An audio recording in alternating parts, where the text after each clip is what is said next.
Hello and welcome everyone. Thank you for joining us today. I'm Shiny, your host, and I handle content for AdTech and iMedia Brand Summit. The current pandemic has been a perfect storm for digital acceleration. The changes in the last year have speeded up the adoption of digital technology by several years, pushing us to follow new ideas and to embrace the new normal. Welcome to AdTech's Drivers of Growth series, where we will explore the emerging technologies and business strategies that have either helped brands sustain their business or taken them to new levels of growth, turning consumers into customers. One such opportunity is going direct to consumer and exploring e-commerce channels to build sustainable growth trajectories. John Straw, who is a senior advisor at McKinsey, a serial entrepreneur and technology expert, says, "The retailer of the future will harness the power of data, quantum computing, artificial intelligence, and augmented reality." According to him, the future of retail belongs to retailers that boldly invest in cutting-edge technology, not worrying about how it affects the P&L, but about how it's going to affect the value of the business to the consumer.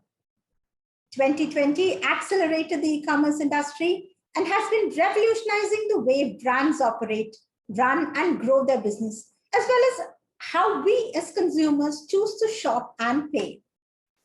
We at AdTech are super excited to explore this journey with established e-commerce players, D2C brands, and groundbreaking newcomers on what lies ahead in 2021 and how to capitalize on this moment of opportunity. We also have some tech players with us who have been helping these brands build the right stacks, capitalize on their data, and overall provide a seamless experience for the consumer. Welcome, speakers. It's great to have you here, and thank you so much for taking your time today. So without much ado, let's get to it. For our keynote today to talk about the latest trends and technologies in D2C and e-commerce, we have Vinay Singh, who is the founding partner at Fireside Ventures, which is the hottest name in the direct-to-consumer startup segment. Anchored by a slew of marquee investors, Fireside manages a $150 million corpus. Some of the biggest names that they support include Mama Earth, Yoga Bar, Bombay Shaving Company, Boat Lifestyle, and many more. Vinay himself has over 7 years of experience at Hindustan Unilever, McKinsey, and Bank Bazaar, across sales and marketing functions. He has a unique perspective on the intersection between the consumer brands and technology. He has also been an entrepreneur as the founder and CEO of Stepney.com, which was later acquired by Quikr. Welcome, Vinay. It is great to have you at AdTech's Drivers of Growth. Thank you, Shiny. As always, it's always a pleasure to chat with you and the community, and feel honored to be here and share some of the perspectives on how D2C and e-commerce are growing and the forecast for how we see the world in 2030. Absolutely. Thank you so much for being here. Yeah. So I have a couple of slides that maybe gives you a bit of a background on what has been emerging in the infrastructure of building brands in India, e-commerce, media, and maybe we could I could use them as a backdrop to our conversation. And as we go along, if there are any questions, Shiny, as usual, happy to dig into any of the themes as you want me to, as you deem fit. Absolutely. So, I mean, we at Fireside really believe that it's a great time to build brands in India, and that's because of 3 mega trends that are converging, right? So one obviously is the consumer. It's at the heart of everything that we do. A new class of emerging consumers. India is one of the youngest countries in the world, 67% Gen Z millennial population. And these consumers have the ability to spend, they have the disposable income, and they have been brought up on a diet of media, which is very different from the previous generation. So very different habits and attitudes. So different themes of wellness, indulgence. Kids is a new focus area, especially with double income single kid households on the rise. Obviously, Make in India, Vocal for Local has given an impetus to Indian brands and taking these brands global as well. So that's one theme. This intersecting with the ecosystem. So the last decade or so, billions of dollars have been poured into building the digital ecosystem of India, from horizontal e-commerce like Amazon, Flipkart, to vertical e-commerce like Nykaa, Big Basket, FirstCry, FarmEasy, MedLife, to now social commerce like Meesho, food delivery networks. So there's a whole new delivery ecosystem, or a distribution ecosystem for brands to ride on. And obviously media has been coming of age. YouTube at last count had about 450 million viewers. You have emerging social media platforms like Takatak, Josh, Trell, etc., that are really creating an alternative way for consumers for brands to interact with consumers, and for consumers to discover brands. And obviously, capital markets in India have always rewarded consumer brands. And if you look at most of the capital markets, um, uh, either the market cap to revenue ratios, the market cap to earnings ratios, they've always been highly rewarding to consumer businesses in India. And that attracts more capital, either both domestic as well as international, to fuel the growth of these brands. Talking about the consumer a little more, 2018 was a watershed year. India crossed $2,000 GDP per capita. According to a study by the World Economic Forum, there were about 1 in 4 households that you would classify as upper middle class or high income household, especially in urban India. And over the next 10 years, we see this becoming 1 in 2 households. And that's going to unleash a whole bunch of consumption opportunities. These consumers are young. Like I said, about 77% are millennial or Gen Z. Top 40 cities itself will contribute to a $1.5 trillion consumption economy opportunity. And especially when GDP per capita crosses this $2,000 kind of watermark, that's when the consumption economy really kind of takes off. Discretionary spends go up. And as we had seen in the telecom revolution in India, where India leapfrogged from having no telephones, it leapfrogged the landline era and went directly to the mobile era. A lot of the retail adoption in India, we believe, will also leapfrog directly from general trade to mobile commerce and internet commerce, leapfrogging as opposed to in more developed countries where it went from general trade to modern trade or more organized trade to then m-commerce, e-commerce. I think in India, it's going to be a leapfrog again. And these consumers have very different preferences. They like clean label, natural, personalized products. They want more experiential kind of experiences with their brands. They want their brands to appeal to their sensibilities in a visually appealing manner. They want to go back to roots, Ayurveda, yoga. They are obviously looking for more healthy and active lifestyle choices. Kids, obviously, the interesting area, especially with double income households, are increasingly choosing to have single kids.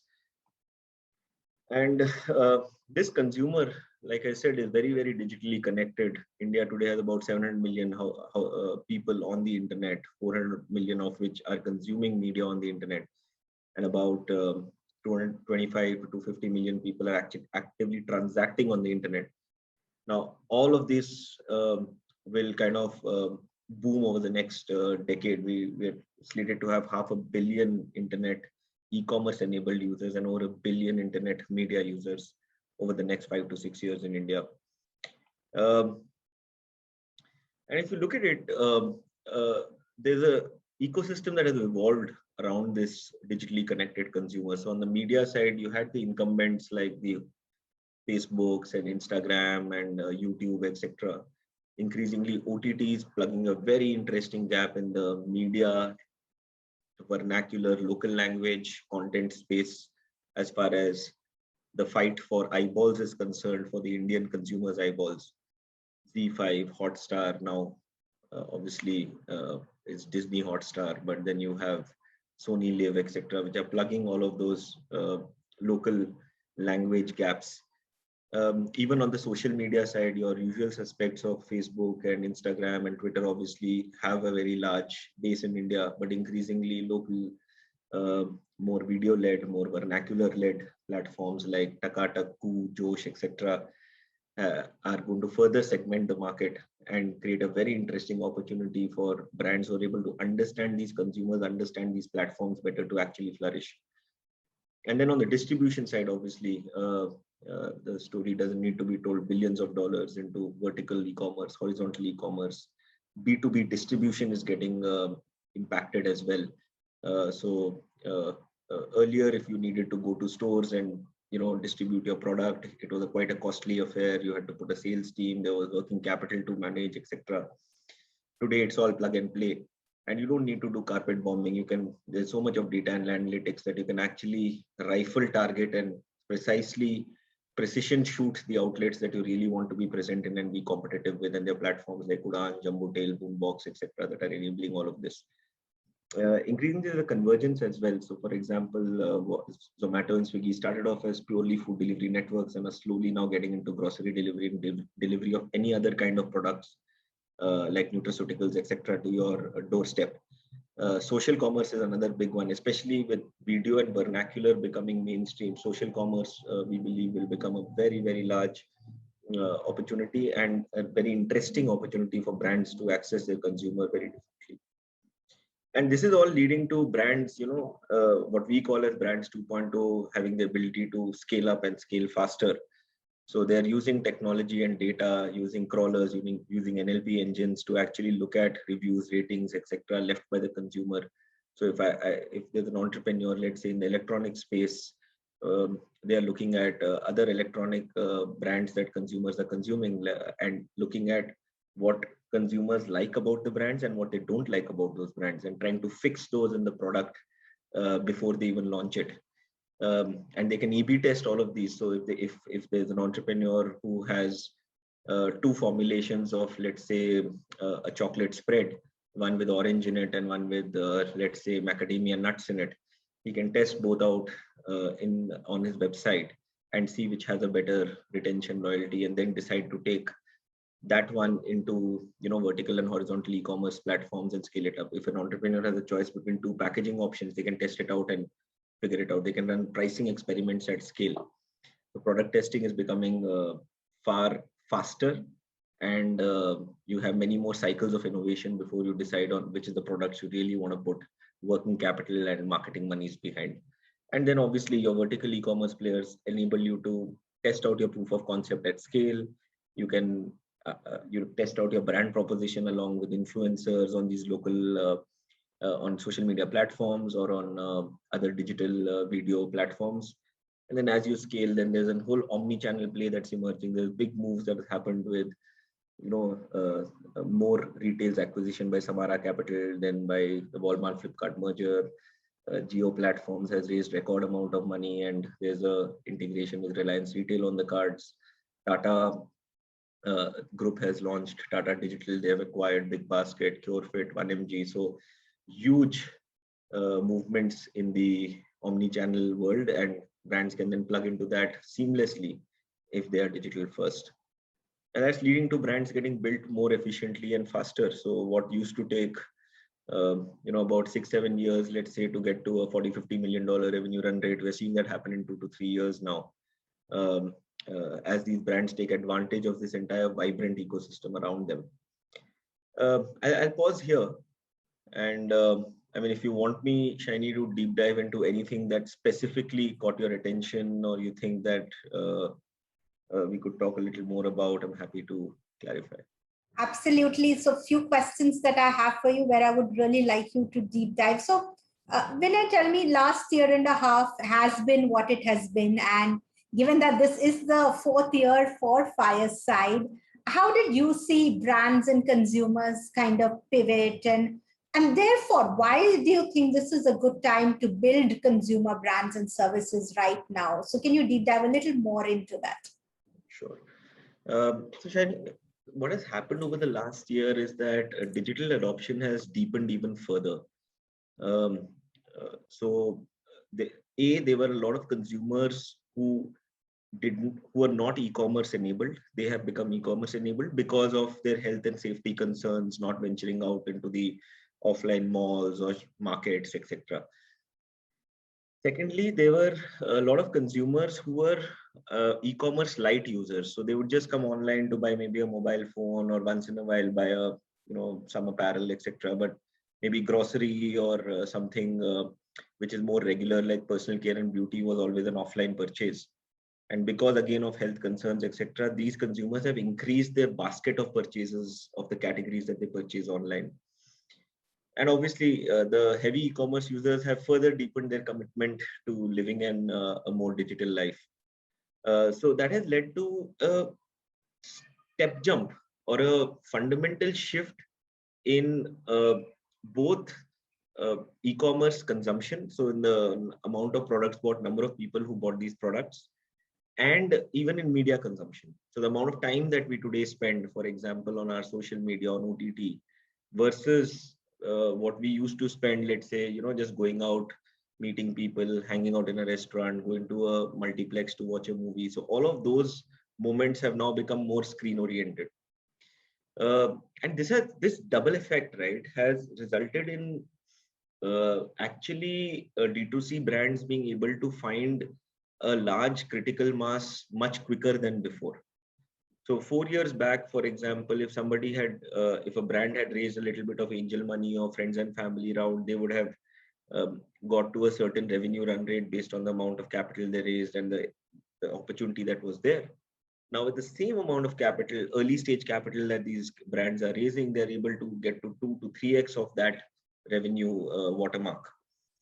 And that's just because there's a larger availability of eyeballs online, so you can make people aware of your brand, and there's a larger propensity for these consumers to buy it online because of the fundamental shifts that we have seen over the last year. So I think it's just getting better and better for entrepreneurs wanting to build a consumer brand. It's never been a better time, and we feel that even after the pandemic is over, a lot of this behavior will be residual. So it won't go back completely. So for example, if before the pandemic I did my grocery shopping offline, but maybe bought some stuff online, and today I buy everything online, it's not like I'm going to shift all my grocery delivery to offline post pandemic, because the convenience.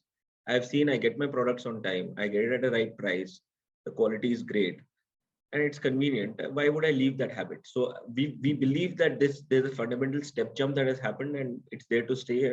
And I think entrepreneurs will find a happy hunting ground in creating brands in this digital world. Absolutely. Clear fundamental shift in the way all of us are behaving. I think we can just clearly see it in our own homes. And, like you said, critical mass reached early, more eyeballs online, more research online, and more buying online. So what could you possibly ask for more? So given this environment, Vinay and I, that landscape slide that you showed me really caught my eye. You want to, throw out, showcase a landscape for the consumer? What will the consumer look like in, say, 2030? So maybe one slide kind of gave a kind of glimpse into that. I think by 2030, definitely the shape of the Indian households would have fundamentally changed from a triangle to kind of like a diamond shape, right? Therefore, you'll have 1 in 2 households that you can classify as either upper middle class or affluent, and these are households above $3,000 to $4,000 of income every year.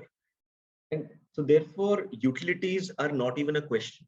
So education, electricity, water, sanitation, a roof over their heads, clothing, food, and internet are all taken care of, right? And probably add transport and all that to it. And they still have some money left over for discretionary spend. So that's 1 in 2 households, and India will be a land of about 500 million odd households by then.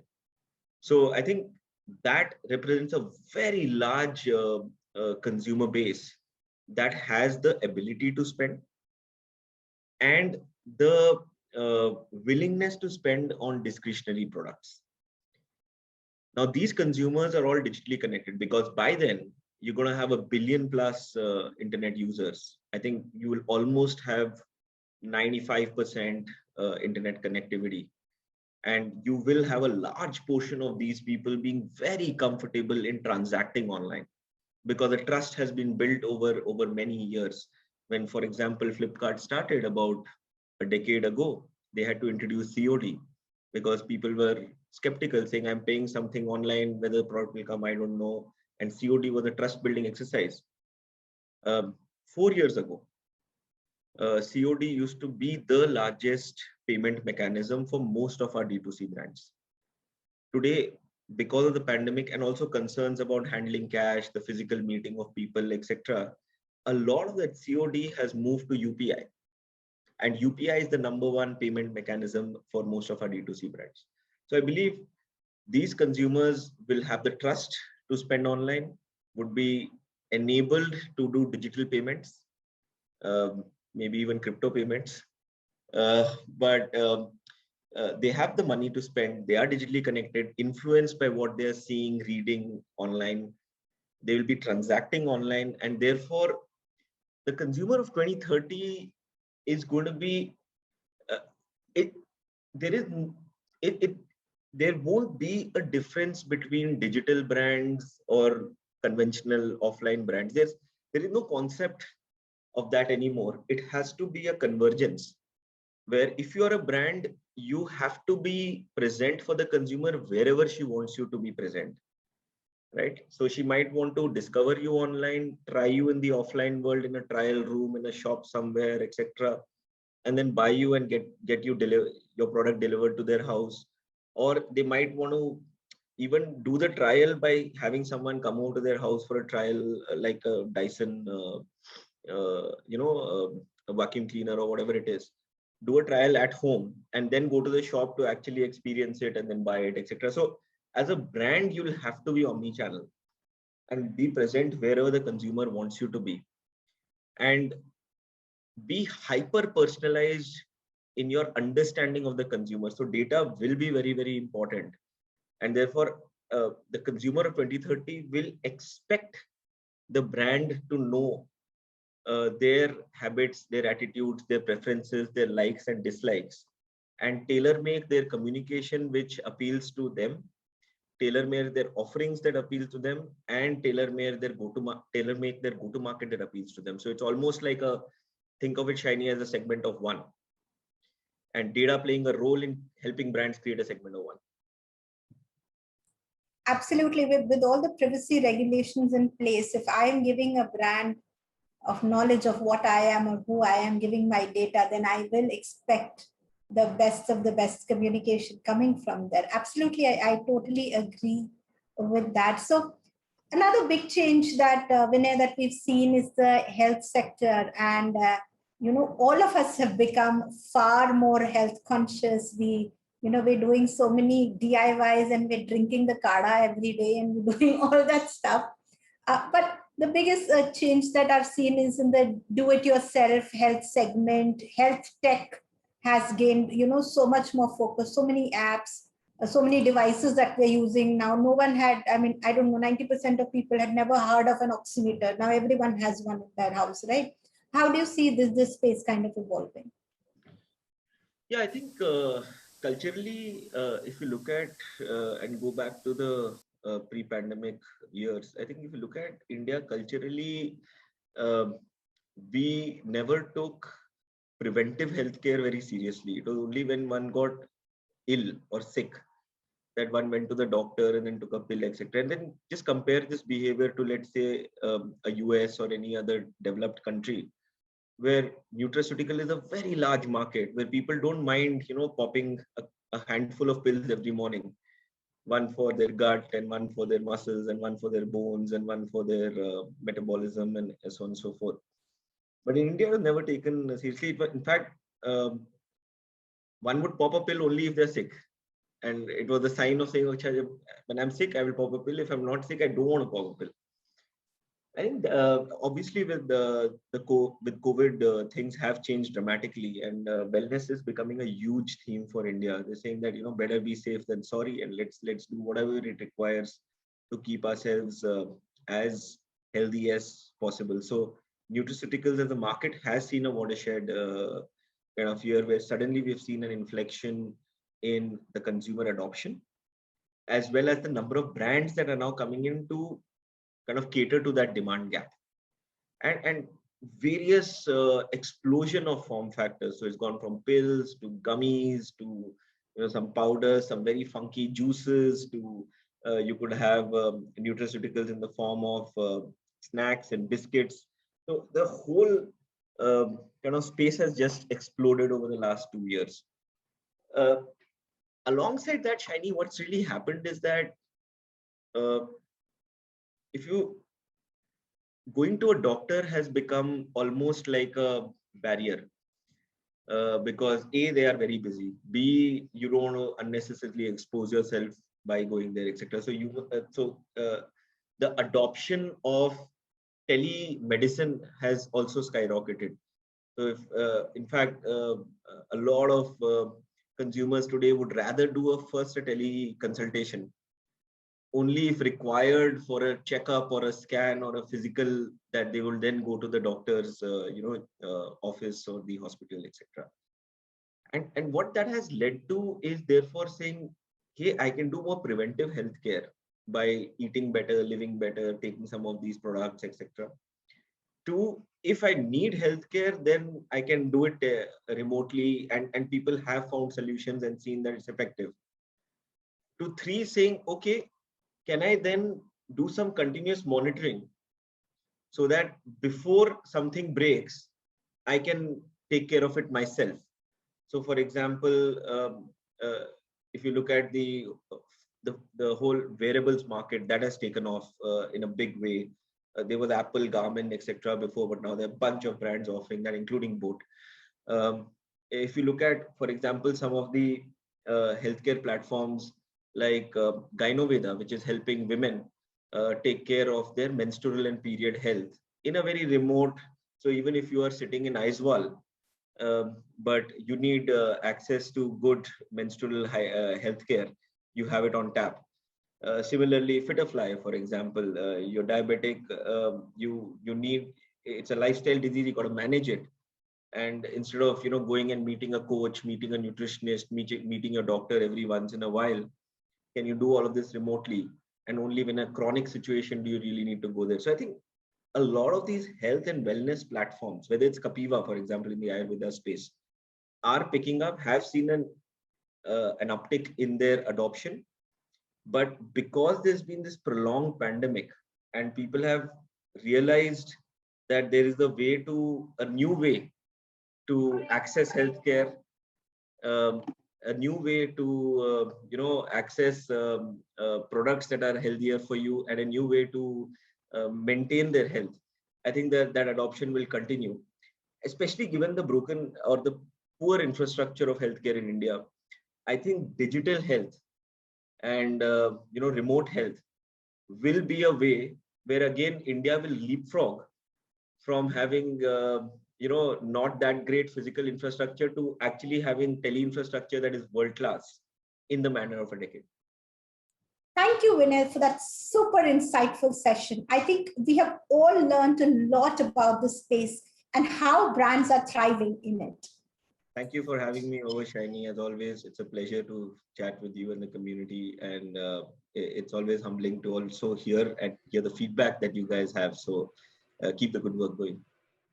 Moving on, let's talk about some brands who are making the most of increased consumer attention, as they now have the time and the passion to try out new products. They're keen on hearing stories behind the brands. So let's welcome Siddharth Menon, who is the CMO at Drum Foods, or as we all know it as Epigamia. Dipali Mathur Dayal, who is the co-founder and CEO at Super Smelly. Lavin Punjabi, who is the president and CEO at Affinity Global. And asking these three some seriously tough questions will be Sujay Kar, Executive Vice President, Commerce and Media at WPP's VMLY and our Asia. Over to you, Sujay. It's great to have you all with us. Everyone, welcome to this session on D2C and e-commerce. Today we are going to talk about D2C, which has been transforming the way brands speak about customer experience, brand experience, and the way brands sell to the end user. COVID-19 has actually transformed the way brands used to build up their entire ecosystem and experiences around the sales channels, around the digital marketing, and all sort of elements that they used to incorporate to build up their business at scale. Having said that, the digital first ecosystem has been driving a lot of growth in the current year. And that is where we start from, because D2C has started a mini revolution of sorts in that space, where they are redefining the entire context around data, around e-commerce, and around the entire how to use channels and optimize them to an output that was never seen before. So I start with my first question, and I will start with Laveen. Laveen, when we are talking about building a scalable D2C business model across platforms, like across marketplaces, across D2C, own websites, own apps, retail channel, what is the way to go about it? How does one plan around this entire ecosystem? Sure. Thank you for that question, Sujay. So firstly, I think if you ask me, D2C is pretty basic, elementary, right? Like brand selling to consumer. That's how it's always supposed to have been. I think, just that we're seeing it a lot more amplified today because of, digital outreach. We're not going out to stores much. So suddenly D2C has become a lot more. But if you ask me, this concept's been around for hundreds of years now, right? It's just that it's more like the digital part of it right now. So I think, so your question was, right, so what is required to set this up? Well, I think any kind of touch point with the consumer, whether that be, building and maintaining your site, your app, the entire infrastructure behind it, the CRM, support, logistics, marketing. I mean, there's so much that goes to it. Rewind back about, 20, 30 years when digital was still not big enough, when people were trying to sell their products, they would depend on, retailers, wholesalers, stores. But a lot of that is going away. So, so essentially, yeah, I think that these are some of the essential building blocks, right? So your presence online in some shape or form, you need to, of course, have a very solid analytics, because that's the feedback loop, making sure your product's evolving according to that. You got to have your CRM, you got to have your logistics, because if you're delivering products, depends on what your product is, of course, like, and then marketing, right? These are essential, I would say, building blocks of a D2C business. And of course, colleagues will be able to say more. Thanks, Laveen. I would move to Siddharth. Siddharth, you have been redefining the way food businesses operate, the way the entire category operates. From an epigamia point of view, you have been setting up the template for a lot of brands across the category. How do you look at this entire ecosystem? How did you build the entire business up at scale, and what is the way forward for you, and what is the way forward for the overall D2C play across India? No, thanks for the really kind words. So I think we've done some great work on product and category, but from a digital standpoint, we're very, very new. Our initial business was pretty much built in stores, right? And that's really where our products sold. The fundamental truth is that we are a part of a larger shopping mission, which is the grocery basket. So no one really goes separately to an independent D2C site to buy a yogurt, right? We could not even think of it in that sense. But what happened is pre-COVID, 95% of our business was offline, 5% was on e-com and so on and so forth. But when COVID hit, we were forced to put up a front-end website and fulfillment through our own sort of delivery teams. So we set up a D2C platform. And and obviously post-COVID, digital businesses have moved. And when I mean digital business for us, I mean both D2C and e-com, has become almost 30-40% of our business in some of these towns. So it is now super important for us. But what we realize is that we cannot be a single platform company. We cannot be only D2C. We cannot be only D2C and e-com. We need to be a multi-platform company, because fundamentally fresh products, nobody really goes to a website to buy. They need it right next to their house. So that is the category insight that must come into a platform play. So we can't just say, no, we're just going to stop all retail and move to digital. So digital definitely plays a role for us. And the role that digital plays, and I've said this often enough, and it's not it's a strategy that's built through learning, is that it services our core consumer, right?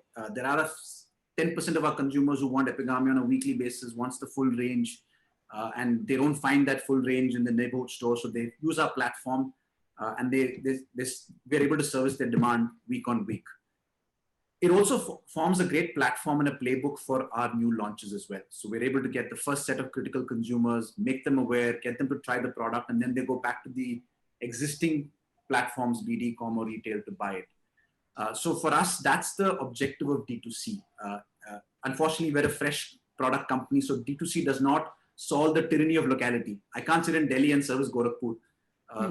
That's what digital does, but it can't do it for me. So what it does, it services my core consumers, and it's a great launch platform. With that in mind, I need to build a D2C stack which services that sort of consumer experience. So right from everything on the front end that you do to acquire, which is your Facebook manager and so on and so forth. And now there are new analytic tools that help you map the journey from that end to your front end, which is your website and the stack there that you use, be it a standard Shopify or you want to create something your own, to the fulfillment and the consumer experience that you want to provide there, which is everything from how soon you want to provide, what kind of information you want to give. Do you want the consumer to map exactly where the delivery person is? Is that important for the consumer, to decide that? To redressals. I mean, honestly, right now I was doing most of the redressals, or my team was doing most of the redressals, but now we want a system which manages the redressals, tracks it, plans it, audits it. So anything that helps the consumer experience is where you put the stack in, and that's sort of the horizontal stack. And then of course you have vertical stacks, which are, retention, loyalty, subscription, all part of the consumer experience. So what we're realizing is that while we have a bare bone stack today, if we want to provide a consumer experience, and this is where we're challenged, please understand we're a product company. It's for the first time we've become retailers, right? So consumer experience is very different when it comes to retailers than product. I can tell you what a consumer needs in yogurt, but I can't tell you as a retailer. So we're still learning. But I think we've learned what the consumer expects from us, from a hygiene perspective, from a performance perspective, and from a delight perspective. And I think we're trying to build that stack, but build that stack for our core consumers, because those are the ones who are going to transact with us on a regular basis. Does that make sense? Yeah. Yes, absolutely, absolutely.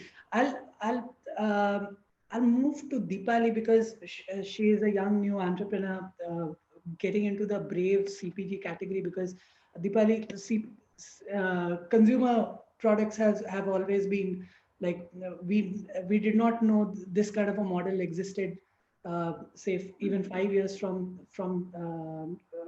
5 years back.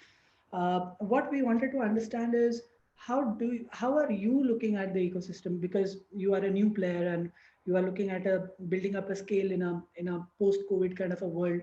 How are you approaching this entire equation of scaling up the D2C architecture? Yeah. Thanks, Vijay, for having me on this panel.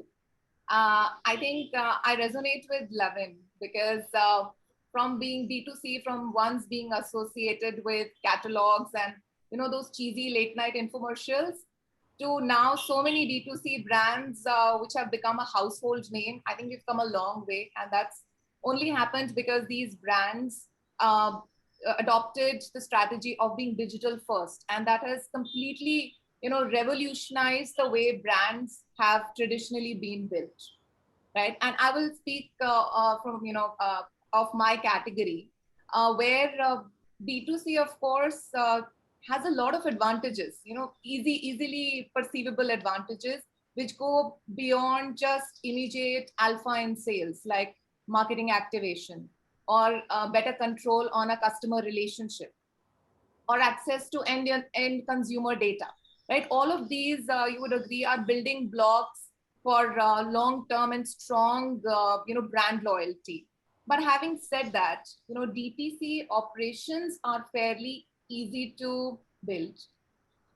It is the scalability and the profitability which is a challenge.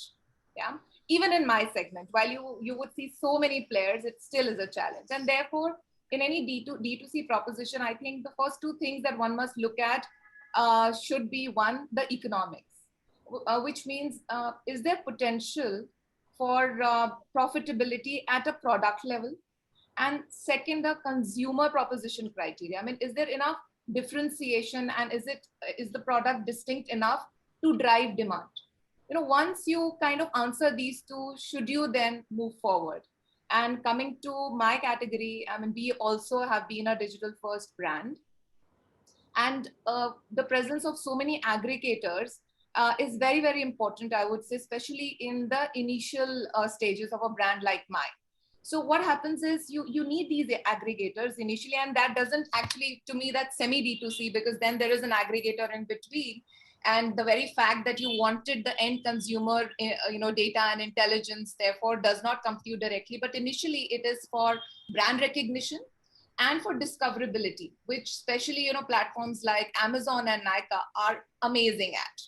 But as you scale up, and we're talking of scale and profitability, both of these two things only happen when the distribution happens from your own website. I remember, just before getting into this session, we were talking about, I need to see my 1 rupee becoming 3 and then 5 and then 7. That is something, any ROAS driven ad spend can very effective and efficiently be achieved, only from the website. So as you scale, website becomes the main vehicle, and then there are a lot of plugins that facilitate that.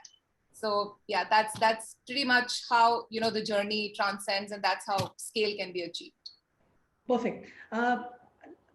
Let's move to some time back when you were starting as an entrepreneur, and that is where my next question comes from, about what are the kind of parameters that you look for when you are thinking that I need to be a D2C brand. Is it starting from the consumer experience level or the product experience? What is the kind of that initial decision parameter set that an entrepreneur looks forward to, or a marketer looks forward to when thinking that, yes, this is the path that we choose to operate? Sure, Sujay. So clearly the product or service that is in question will decide whether D2C is for you or not.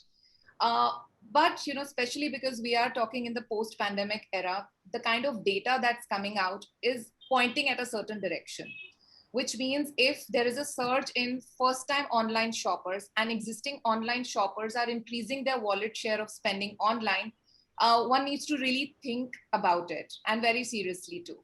Out of 1.39 billion population of India, every second person has access to internet, and we are talking about nearly 455 million active social media influencers. So, when you look at the India story and the macros and the bigger picture, it will be far more conducive to have a model which can fit into this D2C space.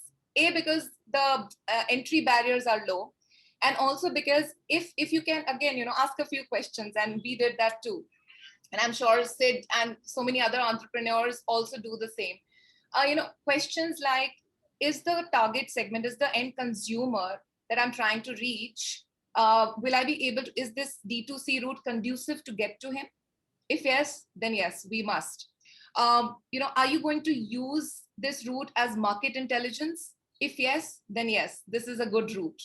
And also for somebody who's not initially, which is not like Epigami, it wasn't digital first, it is important to then also assess, would the current infrastructure be sufficient to become D2C, which means logistics, handling customer queries, last mile delivery, so many, your warehouse capacity, and various, important features like that. So, basic questions, once you address that, I think you get pretty much all the answers. But at this point in time in the country, it is very important to think about those ideas which fit in this model, because the potential then is huge. I'd like to actually add a few points there. I think, so of course, I concur with everything Dipali said, but I think let's think about D2C for a minute from a different lens, which is, when is it right for a brand to pick a D2C approach? According to me, I think any brand can pick a D2C approach, right? Today, it could be a diaper brand, earphone brand, phone brand. It could be, food. It could be lingerie. It could be anything, right? But as soon as you made up your mind that you want to disrupt that industry from a perspective of, okay, well, that industry is catering to an age-old thought process or an age-old need, which is not catering to today's need. And when you think of that kind of disruption, that's when you want D2C, because you're like, you will get the highest adoption there, right? If you're creating a disruptive product and then you're putting it out on like something like Amazon, maybe you won't get your time in the sun, right? But if you put it out yourself with your own voice, with your own social media, you will create disruption. Now, I'll take a very simple example. I never thought diapers could be disrupted, right? Like something as simple as that. Like, I'm a new parent. I was buying diapers for my kids, and I was like, for my son, and I'm like, hey, I don't want to buy this polluting product, but were there options available on Amazon for non-polluting, biodegradable diapers, which would not, stay in the ocean for 200 years? I was looking for those options, but I didn't find much. And that's when I said, okay, let me look outside of e-commerce. I want to find someone who's actually disrupting that space. I want to buy their product. That's when I discovered, various different Bangalore-based brands who were trying to disrupt this whole, reusable diapers and this and that, various different, there are various different subsets around that. But that's basically my insight, which is that if you're creating a product that's disrupting anything, whether it's the way you listen to music, the way you do your hair, the way you wear your clothes, if you're disrupting anything that's been done for 100 years, then D2C is the right way to go for it. No, absolutely, love it. I mean, I'll just take a minute and add to what my brand story also is. It's exactly that. So for my own Gen Z kid, I was looking for a deodorant spray which was toxin free, right? It just started there. Of course, the math happened later. Of course, all the commercial viability and business plans happened later, but it was a personal need. I wanted a product that was tested for her, not a baby care product, not an adult product, but something made for her. And therefore, this differentiation and a unique proposition which is disruptive is definitely extremely important before going D2C or before launching any business idea. True, but yeah, true. It's required for any business, but from a D2C, that becomes like, yeah, okay, checkbox. D2C is the way to go. Absolutely. Siddharth, what is your take on it? Because we understand the post-pandemic changed a lot of factors for you, but it might have been a little different kind of a decision set for you, because you were already a thriving model which was working in a completely different ecosystem. What drives this decision that I need to go D2C, and what are the kind of triggers that are enabling you to move further? The honest answer of D2C, why we got into it, is because we weren't able to service consumers through retail stores. They weren't available, and whatever we sold into retail stores was getting sold off because the demand was more than the supply. And consumers reached out to us and said, dude, where's your product? And we said, okay, fine. I mean, we've got some in our depot, so, let's put up a website. But, and that was the honest truth, to be honest. And that's where we see D2C. It's never going to be a big part of our business, because for us, it doesn't solve tyranny of locality. We cannot service Gorakhpur through Delhi. We can only service Delhi. And the Delhi person is getting our product from the neighborhood store. And the Delhi person doesn't want to disaggregate the grocery shopping mission by saying, I'll buy my groceries from here, but I'll buy epigamia from the website. It's incredibly inconvenient. So we can never be super convenient. And even if we want to be super convenient, there are other platforms that are like Swiggy who will do it in 30 minutes. We can't do it in 30 minutes, right? So fundamentally, it's never going to be a big part of our business, but there are some core consumers that will become a part of. So I think for us, we knew D2C is important, but we were rooted to the fact that D2C is not a fad. It has to be based on some underlying need and category insight. And I'm going to use some business jargon here, but like I mentioned before, for someone like Dipali, it helps her catch the long tail across the country. She can sell to 1,000 towns sitting out of one place.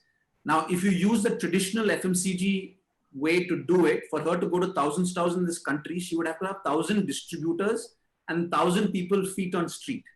Now, to build that, it's taken 70 years for most companies. It's not going to be possible for Super Smelly to do that in 1 year or 2 years or 3 years. So she's able to reach out to 1% of each town, and that's how she builds scale, right?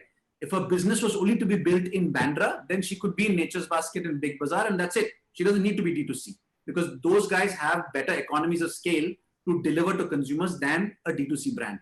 So I think fundamentally, FMCG companies like Super Smelly and disruptors like the baby products that Lavin spoke about, it solves their problem. They're able to build that scale, get 1% of consumers in 1,000 towns. That's good enough. And India is such a big market that you should be able to build scale that way. The second is, of course, the problem is that because there are these long tail ambitions in some categories, especially cosmetics, cosmetics has moved from problem solving to toxin free to ingredients. Now somebody wants an onion mask, they want a melon mask, you can't put 1,000 products in a retail store. It's not possible, right? And therefore there's a friction of search, and D2C solves for that. Now, people move on to the digital website. How good you are to capture that demand is your entire digital stack that plays out there. So for us, D2C is not a play because our products don't render it to that way. If we become a D2C player, we need to have some problem solving products that will cater to long tail and has to have a price point that can manage the cost of servicing that long tail. So. Lavin, coming to you, because you have been driving a lot of ad tech narratives and you have been working across categories, like even when I look at brands and when I look at players across D2C tech ecosystem and like trends like social commerce emerging, building up, a lot of media players have come in, which have specialized in D2C building options. There's a lot of subscription commerce coming in and a lot of technology coming in, and CRM and CRM again driving the concept for D2C ecosystem. Do you believe that the ecosystem is also evolving around D2C, not the players, but the ecosystem around to support D2C business is also emerging as fast as the model itself? Yes, it is. In fact, there is a whole new model called C2C, which is content to commerce, right? Where content has been written solely for the purpose of driving commerce transactions. And actually, this kills two birds with one stone, because so let me actually take you back a little bit. About a few years back, this trend started emerging in the US, which was content to commerce, which is you write content articles to drive commerce transactions. A very simple thing would be, okay, the top 9, here are the 9 t-shirts Hollywood celebrities are wearing this summer, white t-shirts specifically, right? And now you have a whole article about, okay, Kendall Jenner and this one and that one, everyone with their white t-shirts. And right below their white t-shirt, there's a little link saying, hey, you want to buy this? Now, it creates that element of, okay, I want to get a new white t-shirt too. I want to click it, buy it. You're creating that simple, frictionless path to purchase where, okay, I considered it, I want to do it, I did it right there and then, right? So this model emerged about, a few years back. There's a few, stellar companies in the US that are doing this. What we noticed is, they disrupted the whole concept of content publishing. So now suddenly, sites when sites came up, when content sites were built, their core format of revenue is from advertising, right? So from banner ads. But now content recommendations and making commissions on that was making at least 4 to 5x higher revenue than banners. So now you're like, okay, why am I writing content for banners? Let me just write content and just bake in all these commerce-led, touch points, which can make it simple for users to buy products. Now suddenly you're killing two birds with one stone. Not only are you helping brands sell more product or move more product, you're also helping the publishing world make more money, because banners have become, pretty much the lowest common sort of denominator, right? So the point being, basically, content is being used as a salesperson. Now, when you walk into a store, you need a salesperson to handhold you through the process. Content is playing that role today, and they're taking a commission for it. So we're seeing a big trend where, and also now for nearer home in India too, we're seeing this big trend emerge. I don't know if you guys have got a wind of some of this, but some of the largest publications in the country, like TOI, Network 18, and a lot of them are actually doing a lot of content to commerce oriented. So their stuff, which is they're tweaking their content a little bit so that they can drive commerce transactions. And I don't know if you guys have seen, like when you guys are searching for products on Amazon, do you now start seeing like recommendations, like content recommendations for certain products, and you click and you read that article on that site? Amazon is funding content, right? Like, so the point being, like, there's so much going on around content and commerce. There's a big play around that. And we're sort of, for us, we're seeing a big trend around that. And that's actually a lot of it is being driven by these new age emerging products, right? Like mattress companies, earphones, face masks, meat, right? Like Beyond Meat, which is like, that's perfect. I love the concept, right? I'm eating meat, I'm tasting meat, but it's not meat, which is amazing because it keeps my conscience clean that I'm not killing animals, right? So all these disruptive spaces, disruptive products, backed by the fact that digital adoption is so high, backed by the fact that there is all this content that could help you drive sales. All of this is kind of just, all these flows are happening in the last 4 or 5 years, and we're sort of starting to see those trends around that. Got it. Siddharth and Dipali, will pass this question to you from a brand point of view, because you guys might be meeting a lot of tech players. A lot of tech players might approach you, and a lot of platforms might be approaching you. And there's a lot of work happening across Asia from this point of view, where there are marketplaces building their own shop-in-shop kind of a point of view and social commerce point of view. And I'll start with Siddharth on that point of view. Are you finding the right enablers to take you in the right direction? When it comes to technology, I have a very simple philosophy: delegate and absolve. There's very little that I understand on technology, and that's sort of the new age challenge that us traditional marketeers are facing, because you have 1 million people banging on your door and telling you, I have a solution for you.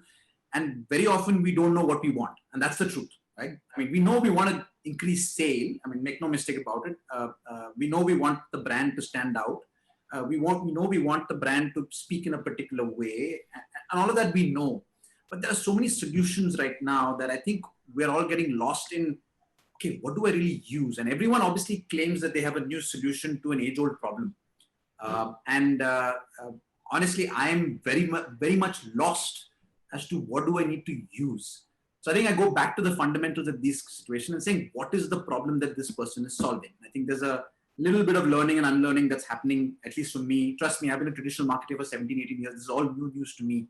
So when someone sends me a LinkedIn invite saying, I'll solve your problem, I used to hear them out very much, but I don't think it's an easy thing for us traditional marketers to solve. So what we are doing is we're rooted to what the consumer experience needs to be, right? So one of the challenges, for example, we are facing is that, I'll give you, and this is where the solution comes in, is that what digital allows you to do is it allows you to catch the consumer across the multiple funnels, right?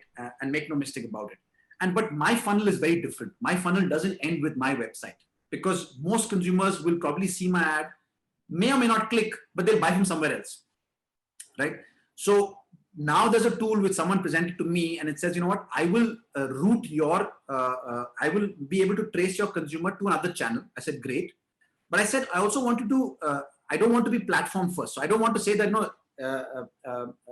Facebook, for example, will club all your clicks as one. I want to club the clicks basis on the creative that's been sent. So I want to say that if I've sent a creative on yogurt, I sent a creative on smoothie, to that creator, so I know what the person is interested in from a product standpoint, because consumers don't choose basis platform, consumers choose basis product. So it will help me map it to a particular product that the consumer is, and then I can chase the consumer accordingly. So there are these solutions that are coming in. So when I know what I want to solve, I'll be able to see the right solution. Now, do these solutions work? I don't know. Some of them have worked. Like one of the things that we are battling with is this entire CRM tools that are in the play. To date, my team is not able to tell me what that really does for my business. Right. So honestly, I wish I could answer that, but my only advice there, what's helped me is to say, what is it trying to solve? So for example, today, I want to, if the consumer is visible through data points, I should be able to tag that consumer to a product and not the overall platform. So I know if someone's interested in Greek yogurt, I can throw them stuff about Greek yogurt as against throw stuff on some other product. So I think there are some solutions now we're testing out.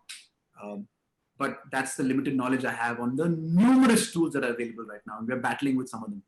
I'd love to actually add some color there. So, in line with what Sid said, yes, there's thousands of new companies out there, right, which are solving every little minute problem of D2C, right? Whether that be how to host your website, to how to make the products dynamic, to how to make the links dynamic, to make, tracking the entire consumer content experience. How should your content be modified? And like, there's so many tech plays around this. And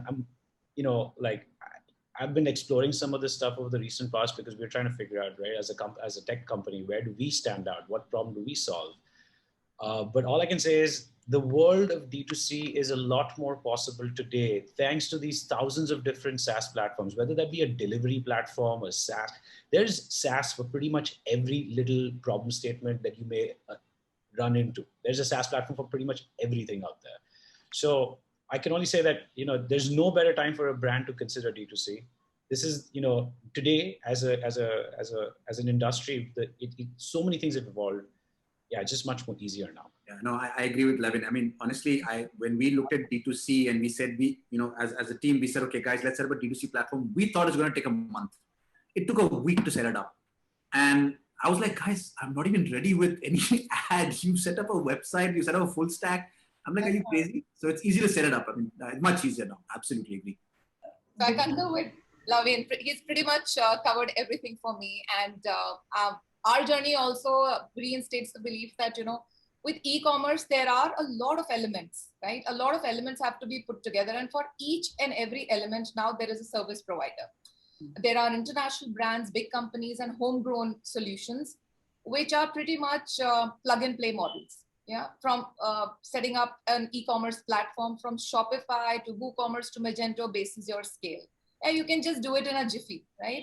To CRM, to apps like Zoho and inventory management. At every stage of our business, we could see there were multiple service providers, right? Even last mile delivery. We don't have to do it. There is a ShipRocket, there is a delivery. So all of these guys are a part of this ecosystem where their own businesses are viable businesses.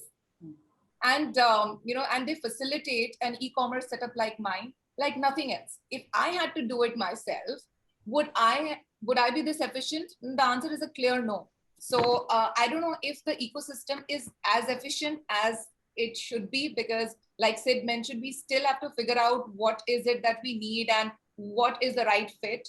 Are there a lot of options? Yes, there are.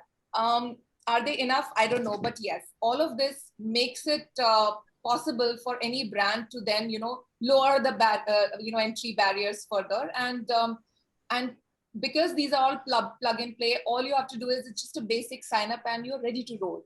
So I think it does bring in a lot of convenience, which any founder, any entrepreneur would really look at, because you don't have the bandwidth to spend your time and energy on every aspect, every element that is related to e-commerce, and you cannot be an expert in everything. So I think the ecosystem is, it's an absolute yes that it is evolving, and it's. So your approach is more around experiment first, fail fast, or learn faster.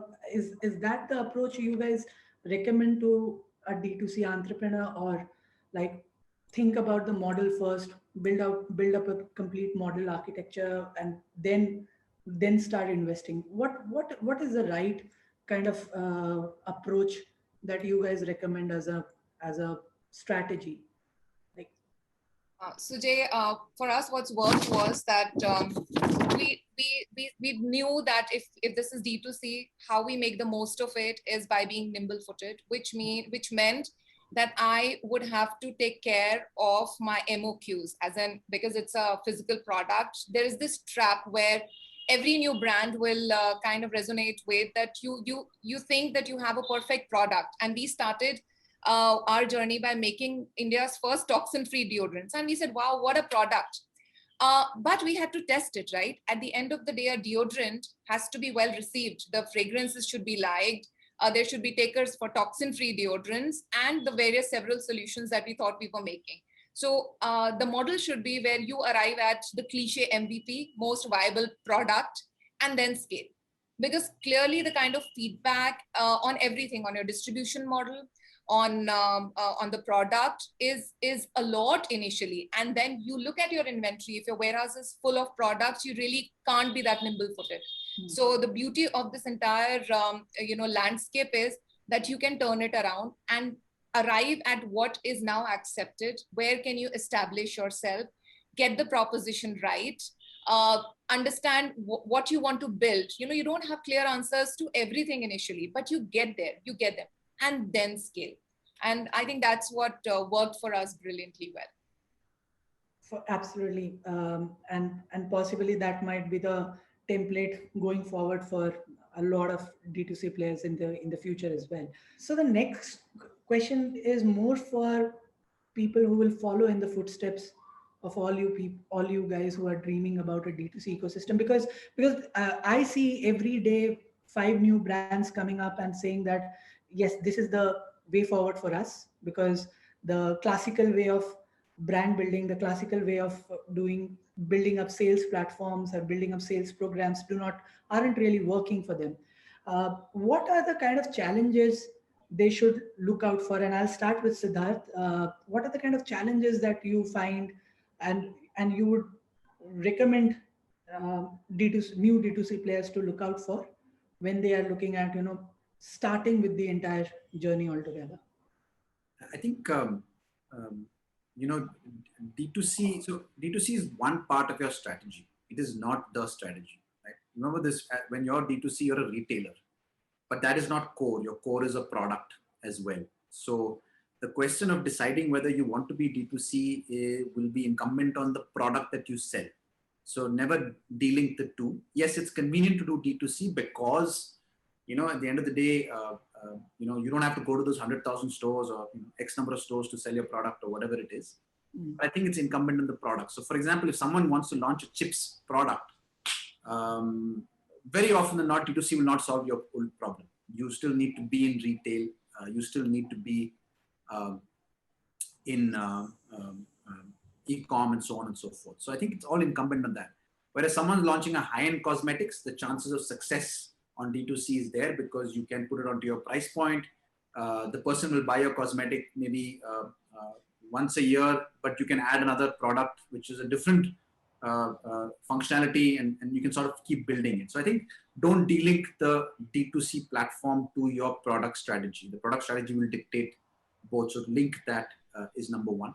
Number two, remember this D2C again as a retailer. Each retail environment serves a certain purpose, right? So in FMCG, we used to say that like there was a person who wanted to sell honey, and they told me that whether it's going to be online only. So I said that's great, and you should do that. But imagine the impact that you will have when someone walks into a food hall store and sees a full stack of honey. So what does food hall do? It doesn't build transaction, but it builds credibility, it builds trust. So look at channels and look at mediums and what they deliver for you. So for me, D2C is your platform strategy and not your only strategy. And I think that's super important for companies to realize. It allows you to get to a larger set of consumers much easier. And it should be built, like Dipali mentioned, it should be built into your business model because it's not cheap. There are costs and there are hidden costs to it. So you should be cognizant of that. Is my 2 bits on this. Right. Laveen, how would you go about this? Because you might be interacting with a lot of brands as well who are trying to rediscover the way they have been doing things and build up the entire D2C path from their businesses. How do you approach who should do and what are the kind of challenges they should? Got it. So I mean, I would recommend every brand that's trying to go down the D2C path. So firstly, like Sid mentioned, whether D2C is right for you, that you need to decide as a brand, right? But if it is right for you and you have chosen to go down the D2C path, then for me, if I were to do that, I would put 3 very core elements as part of building out this brand. So keep the whole product development aside. But if I want to go down the path of D2C, I need 3 core elements. One is marketing, one is data, one is technology. Right? So I need to have a very strong marketing team because this marketing team needs to be very nimble. They need to, if you want to do D2C marketing, you need to be nimble, meaning you have to keep your ears open all the time, moment marketing, ride on it. You got to jump on all these different trends. So which means you need to have a rock solid in-house marketing team. If you're trying to use maybe an agency in certain cases could help, some specialized agencies who have, deep knowledge on these subjects, of course, but you need to have your own in-house marketing. By marketing, again, marketing is very broad. You need your own social media channel. You need your social media team across all these different platforms. Just one platform is not enough. You need to have a Instagram team, now a TikTok team, then another, so all these new age social video platforms, short video platforms. And then there's so you need to be across all of these. So how do you, to maintain presence, to maintain the language, to maintain the moment, and to drive your need on all these platforms, you need a solid marketing team. So I'd say, you need to invest in that. Two is you need to, of course, the marketing will create the interaction and engagement, but then you need a data team to look at that with extreme nerdity to try to pull out and extract trends out of that. So if you just do marketing, all the data is in, but no one's looking at the data, that's pointless, right? So you need to have an extremely solid insights and marketing, like a BI team that can extract all this information for you and tell you, hey, this is an insight we found out. And the third thing is your technology team, which is once the data comes out, then to apply those changes on your channels or on your touch points with your consumers. How do you modify those and make them more efficient, smarter, better, faster, meaner? You need a tech team for that. So I think these three core, I would say, pillars would be required before any brand chooses to walk down the D2C path. So yeah, that's my 2 bits. All right.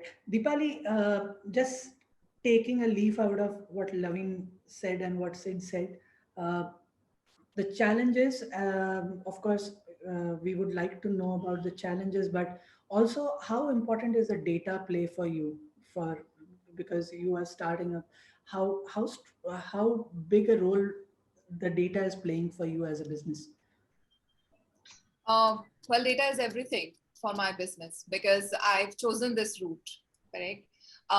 And like Lavin mentioned, that data analysis for any new strategy, whether it is marketing, whether it is new product development, whether it is strategizing distribution, that is the key enabler which helps you scale up. And therefore, data analytics, which sometimes, you see in a lot of businesses, whenever ignored, it has an adverse effect, which is evident across all decision making. But I will also add the challenges then that one should be wary of, keeping a close eye on data. And coming from my industry, what are the challenges that you should be mindful of? You will arrive at that data only once you get your first thing right, which is your pricing. The inherent nature and expectation of my channel is deep discounting. And therefore, you realize that, the kind of money that you're spending, your cost of acquisition could be more than your AOVs. So keeping a close eye on AOVs, trying to maximize AOVs, minimize CACs, and therefore basically, not using a lot of jargon and these TLAs, 3-letter acronyms. I would just say that for anybody who's getting into this space, well, you have to keep a close eye on your gross margins, clearly, because it is not so simple. There are not just so many expenses. Like I said, setting up the distribution is easy, but when it comes to the second leg, which is advertising spend, social media marketing, SEO, I'm still to come across somebody where they have seen any ROI out of SEO in India, right? So these are all spends. And there will be, I can see Lavin laughing, but there are KPIs like engagement and impressions and what is it, right? So, but you realize this is all so important. What is this data? These people are just seeing my ad. When is he going to buy it? Oh, I'm going to show it 3 times. The data suggests maybe 5 times. So I am just saying that, your pricing has to be right for you to be able to at least get the unit economics right? You have to be wary of these advertising and marketing costs, right? If you have an Instagram handle, like you said, there are spends. You have a designer, there is an agency that is churning out data and you cannot derive ROI. I'm sorry I use this ROI too much, maybe because I'm an entrepreneur and a founder, and that's what excites me all the time. But these are just numbers, these are just spends. And last, but of course, very, very important, and maybe, I might be repeating myself, the differentiation. We are sitting at a time when there are a lot of brands. Come to D2C, there's a surge of brands. I talk about my toxin-free brand. I say that it's unique because it is for Generation Z. And there's so many toxin-free brands, maybe making stuff for so many other people. So that key differentiator, and then to be able to communicate it through all these, available channels, because you are not a offline retailer. You are not, your GTM is not, you're not going to be in modern trade outlets primarily. So there are no TVCs, there are no radio ad budgets. It is only so much money and there is so much to achieve. So one has to be wary of all these spends. They come as an unpleasant surprise. And we are at that stage in our country where it is understood that this needs to be done. But as an entrepreneur, they take you by surprise, and they really have to be, one has to really be mindful of these. And then after you do all of that, you get that data that you can then work on. Absolutely. Of course, ROI rules, and it's the no one and be all of everything that we are doing.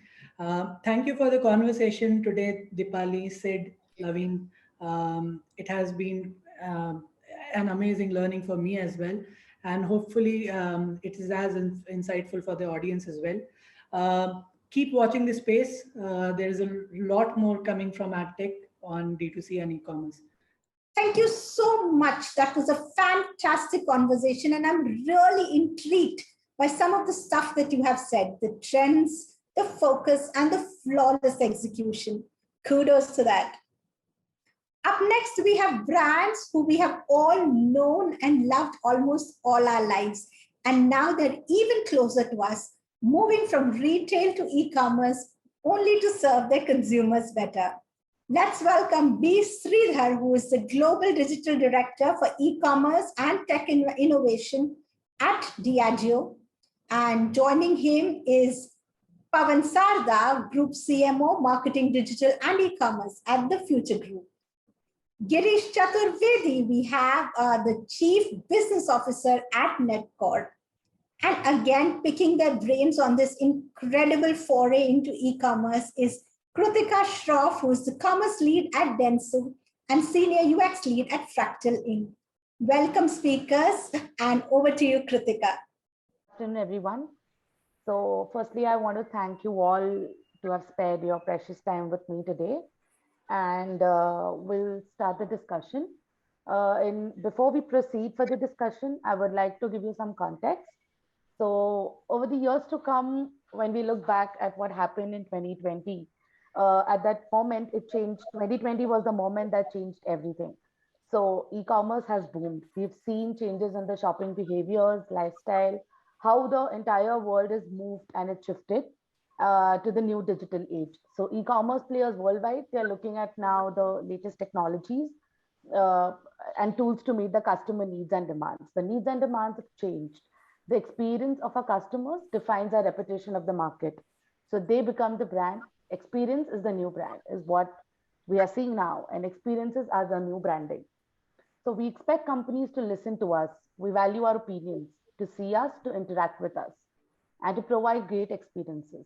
In today's panel, we have the top e-commerce players who have significantly brought change in the past 1 year. For the next 30 to 35 minutes, we'll hear from them, their journeys, their strategies, and how they've adopted and the next plans. So saying this, I would like to start by asking all the panelists the first question for the afternoon. So this is with everybody, for everybody. The question is, what main customer related behavior shifts have you noticed for the past year in your line of business particularly, and how would you circumvent it? So I would start, I will over to you, Sridhar. We'll start you to answer this question, and moving on to Pavan and then Girish. Thank you, Kritika, and thank you so much to my fellow panelists. It goes without saying that 2020 and 19 onwards, we've seen an unprecedented year, and which has kind of disrupted and or made all of us think, and how do we tide over this crisis, how the consumer behaviors are changing, and how do we come and emerge stronger out of this. Now, As you know, I represent Diageo, world's leading alcobev company, and we have equally been hit, our industry, with pubs and bars being closed, as many other industries across the globe have been.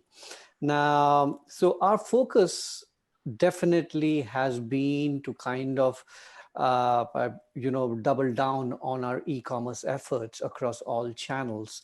And we are seeing that now in an upward trajectory across markets, whether it is US, China, Mexico, LATAM, including India, where we are, if we forward project to 2025, we are going to see 1x to 2x kind of a jump, an acceleration in terms of how consumers are buying online. Now, what is important is, if we double click on that massive trend, what is happening is home occasion and home experiences are becoming even more critical for us. All right. And let's say with pubs and bars being shut, home, your living room, your dining area is becoming the experience zone for a lot of consumers across the world. It is the same. Now, there are three big changes or shifts which we are seeing, which I would like to highlight. Number one, since experiences home is becoming big, the implication for us as marketers is to see how we can bring those outside venue experiences home, the same drinking in the bar experiences home. So one of the innovations which we have done in this year is to launch the Guinness, which is one of our favorite brands globally. And, and the Guinness pour is trademarked, and it's an icon and a culture.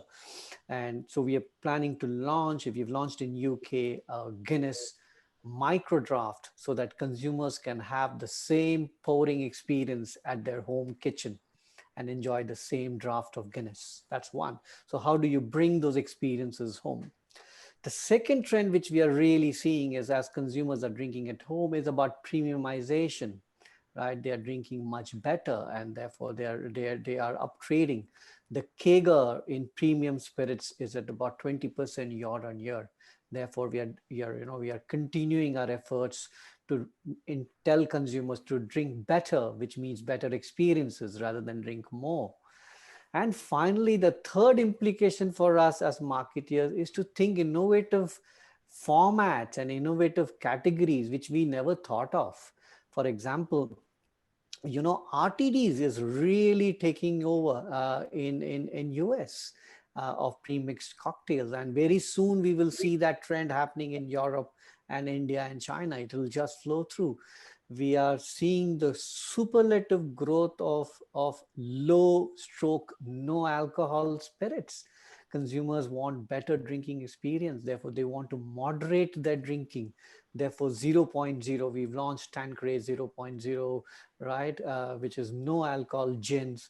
So that is a trend which we are seeing. So it will compel us to think new packaging formats, new packaging experiences, and new categories which we are seeing. That was quite insightful. Now over to you, Pawan. What are your thoughts on this? Hi, Kritika. Hi, Girish. Hi, Sridhar. Good to be here talking in front of all of you and sharing some of my thoughts. Firstly, I think 2020, if I have to put it, I think it's been a literally like a milestone year, which I think all of us are either going to look back and literally pick up something from this year, right? I mean, it's still continuing. I'm not saying that it's over yet, but I think lots to pick up at professional and personal level both.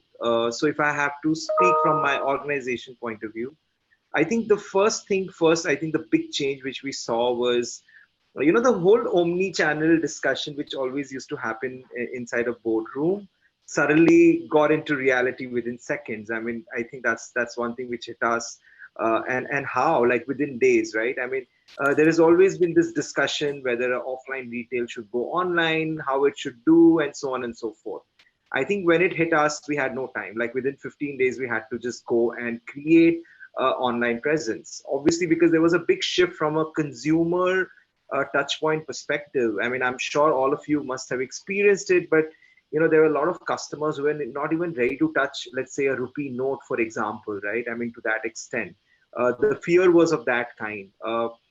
As a brand, as an organization, we literally had to respond to it, right? I mean, I think we are pretty agile in that sense. If we have to jump for something for the customer and make some changes, we've always done that in the past, and so was this time, right? I think I'm glad that we quickly jumped into it, created some really quick solutions, right? I mean, so much so that apart from just creating our own platform, we created things like, just WhatsApp us your shopping bill, for example. Like, take a photo, just send it to us, and we'll ensure that, we'll deliver it to you. I mean, so much so that, like, a missed call, because a lot of customers in India, right, they are not very familiar with the entire app shopping experience, right?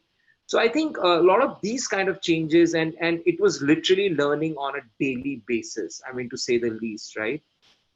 But I'm glad we made these changes. We jumped into it, and obviously we were able to, like, serve a lot of our customers. I think that's one big sort of a shift which I saw it. If I just speak from a consumer point of view, I think Sridhar spoke of premiumization or basics. I think these are the two different spectrum which we saw, right? I mean, a certain class of a people were literally looking for experiences, were buying a slightly more high-end products. But having said this, there was a large part of middle class, if I have said, they were sticking to the basics, right? I mean, I think from a basket point of view, I think that's one thing which we kind of saw it. But yeah, I think it's still there. I mean, we're still not out of it. I think it's going to be here for some time. Let's see. Hopefully, I think when we meet next, we should be out of it. I just hope so. Yeah, Girish, your thoughts, please. Thanks, Sridhar. Thanks, Pawan. Quite insightful, view from both of you. I think we are basically essentially a service providers who work, across industries. So I'll probably have a view of the shift in the consumer behavior. I think fundamentally what we've seen is, consumers are spending more time on digital. I think that's a very major shift.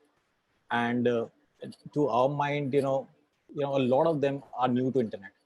So, what is it that we are seeing is a lot of them needs a bit of hand-holding.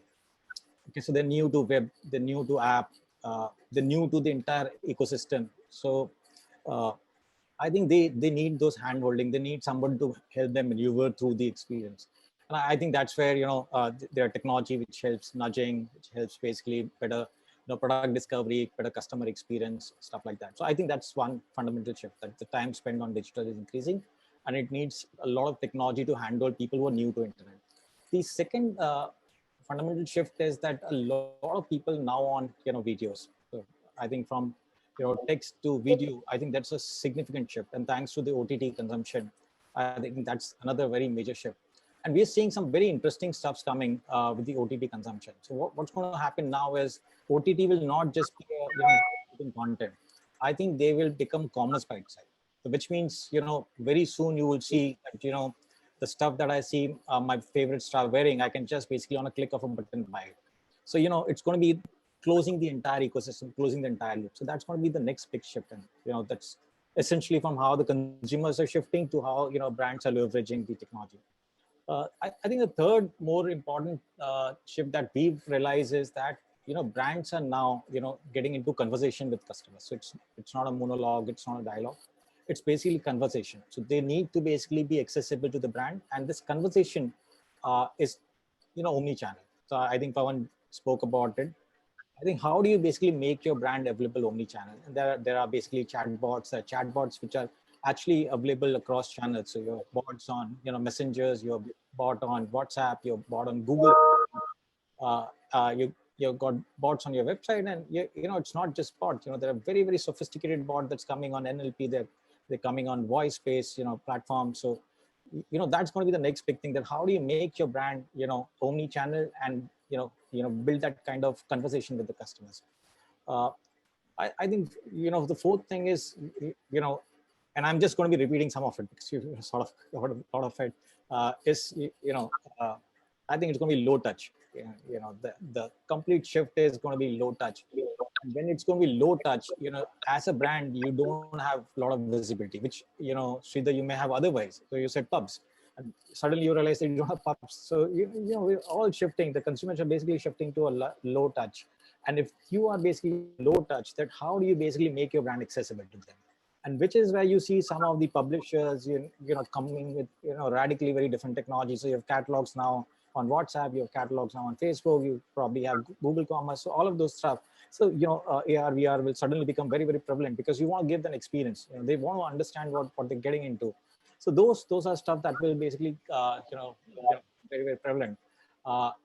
Another thing is with this, super bombardment of, internet, I think at the same time, there's going to be fatigue. So while there is a lot of people who are spending a lot of time on internet, very soon you realize that people are also getting into digital fatigue. Now, when you basically, see that consumer trend, how do you basically hold the customer interaction? How do you basically hold this excitement? Which is why you will very soon realize that, you need to be relevant, you need to be personalized, you need to know what the customer is looking for. So if the customer has to come and find what he's looking for, you will basically see a lot of drop. So personalization will become very, very important. And that's something we see a lot of brands basically switching to.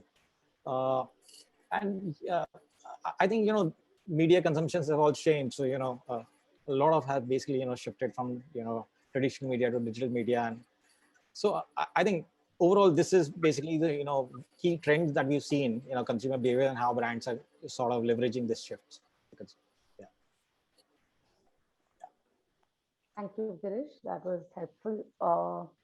Next question I have for Sridhar. I would like to ask you that as a digital director, what initiatives are you currently undertaking to stay ahead in the e-commerce, like as a brand? How do you see 2021? It is definitely, in interesting times for all of us. And I think Girish and Pawan spoke about the changes. And I think those are some of those areas where we are kind of thinking as well.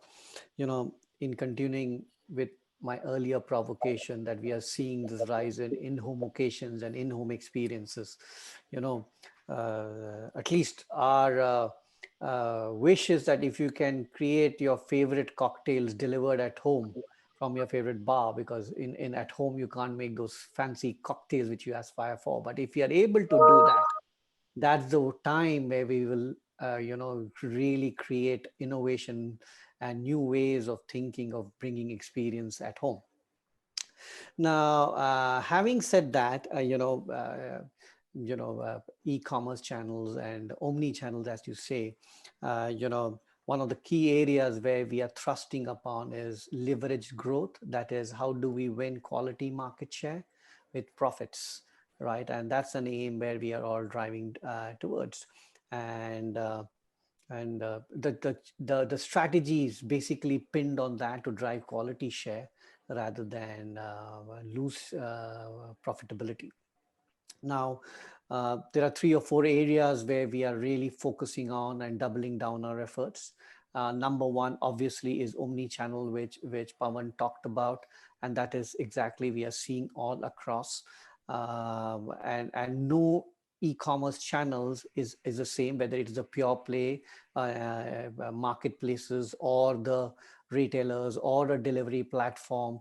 Each one of them come with their own oddities, and we have to manage that complexity, and we should have a very strong channel strategy to drive this quality market share. D2C is becoming very big. It is as Pawan said, from a retail and fashion point of view, D2C is big and they have the chain. But from our CPG environment, how do we, get closer to the consumers through direct from the distillery? That's the kind of thought process which we have. So we are doubling down on our D2C efforts in unregulated markets like UK, Brazil, Germany, where alcohol can be sold directly online to the consumers. We've launched a super luxury premium malts only D2C platform called malts.com. And for the various others, basics and the standard brands, we have the bar.com, which is getting launched by September, but we are kind of doubling down on our D2C efforts, because that is one very good way of understanding consumer lifetime value and collecting data of consumers, which is going to be super critical in a cookieless world in the future. The third is brand assets. I think, e-commerce, big brands gain in e-commerce. That has been a fundamental learning. The penetration, and data has confirmed it, that the penetration of bigger brands has grown by 2.6% post the pandemics, vis-a-vis 0.6 for the smaller known brands. So therefore, the thrust onto brand building, we have never done like this before. We are not cutting our advertising budget, creating assets, in fact, spending more to create mobile ready images, e-commerce ready assets, so that, investing in technology like PIM, so that, the brand assets, the key brand assets remain consistent and appeal to the consumers uniformly across the globe. So that's the third in strengthening our brands. And finally, I think, as organization, we grow, only the capabilities of the digital capabilities is not siloed. It's not left to an e-commerce team or not left to the digital team. The entire raise the bar should happen of all the capabilities with the marketing fraternity across the globe. I think so we are kind of inputting a lot on raising the human capabilities within our organization, whether it is our marketeers, whether it's our shopper marketing team, the consumer insight team, the brand team, the media teams, all have been, getting into extensive omni-channel stroke digital learning modules, so that the capabilities overall, we are raising the levels. And that's when we start really seeing, collective momentum and growth. That's lovely. I think I'm excited to see the disruption move, like where people start making cocktails at home. Yeah. Because that's something where customers are looking for. Next one, I have a question for Pawan. So how to look at multi-channel marketing approach? Like how important is data in the scheme of things? So yeah, from a multi-channel marketing point of view, I think it's been extremely important, and it is important, especially for a retail player like ours, because we almost sort of interact with a huge part of India, and the idea is to actually create consumption and make a difference to our customers, right? So if you look at it, whether it's a digital platforms or the traditional platforms, we've been investing it a lot in terms of engaging with our audience, but for right reasons and for the right ways, right? I think as far as that is concerned, we've always done that, right? I mean, and we were the first one to actually create things like online to offline, right? I mean, because we are a strong offline player, we used to recruit our customers, online and bring them to offline through a large coupon mechanism, which I think China does it in a very, very big way. A lot of learning from there, but I think we've always believed in this whole idea of multi-channel marketing for the longest time, and I think that worked for us, especially because when we went online, I think it was far easier for us to recruit customers and create that whole funnel and create conversion, compared to maybe anybody else, right? Now, from a personalization point of view, again, retail plays a big role, right? I think the idea is to actually identify those cohorts and how do we sort of talk to address their need with a solution from our side, right? I think that's another big piece which we are working now, especially because now we have an online channel and an offline store. It just makes it far more easier for us to kind of close the loop with our customer. Yeah. So in today's context, because of being a online platform as well as in the store, I think for us to close the loop has become much easier, right? I mean, unlike let's say a year back or so, because that's why we are able to identify our customers even through their journey on our e-commerce platform, right? What kind of things are required, and therefore I think our online and offline businesses are kind of complementing each other. And literally, there's a lot of learning which also happens from an online point of view, which we then translate into our stores, right? I mean, And I think personalization is going to be extremely important. Data, I don't have to say it, because finally, when you recruit a customer, you recruit at a certain cost, right? If you are not able to create frequency, if you are not able to create stickiness, if you are not able to address their issues into an opportunity and create business out of it, I think then we are not doing a good job at all, if you ask me. So I think data is extremely important. So we do have various ways of sort of getting data from the customer. We have our own future pay wallet. From there we learn a lot, I think, now, because of online platform, and of course in-store experiences. So I think we are also able to push our customer from online, offline. I think a lot of exciting stuff happening, if you ask me. And as I mentioned, I don't know whether I should be saying it, but thanks to pandemic, I think there's a big shift it's kind of made to us. But I think there's a lots in store, and of course, personalization is going to be one of the most important things from our side. Thank you, Pawan. Kritika, if I could just take it. So thank you, Pawan, for your answer. That was helpful. Next one I have for Girish. So Girish, what are the key challenges and opportunities in AI-led marketing automation? So what role does data-driven marketing play in D2C e-commerce growth? Where did you see this going? I think, AI is a new buzzword. I mean, for every damn thing you would perhaps hear AI. I'll tell you basically, one fundamental challenges, and then I'll tell you the opportunities are immense. But I think there are certain roadblocks. I think the first roadblock is the sanity of the data. So a lot of marketers today don't have the right structured data. Okay, the data are in compartments. The data is not structured. Because for AI and machine learning to do anything meaningful, you need data, and you need quantum of data. You need the algorithms to get matured, because they will look at the trend, they will look at the pattern, and only then they can recommend. So I think that's the first fundamental miss, or you would probably call a roadblock, that you don't have right, accurate data. The second thing is, what's happening is, I think there's immense expectation from AI. So I think marketers just expect magic. So we've done from several campaigns that we worked on AI and machine learning, we've shown upward lift about 18 to 20%. But I think that's also not good enough, which is good. I think having great expectation from AI is good. But I think it's sometimes, way too high to match up to what AI could perhaps do.